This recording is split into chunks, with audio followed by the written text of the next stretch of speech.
નમસ્કાર મિત્રો, શુભ પ્રભાતમ.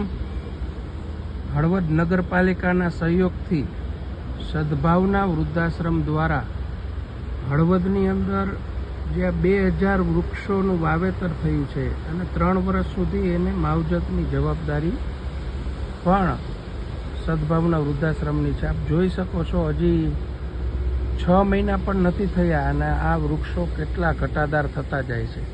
વિચારો, 2000 વૃક્ષો મોટા થશે એટલે આપણું હળવદ કેટલું હરિયાળું થશે.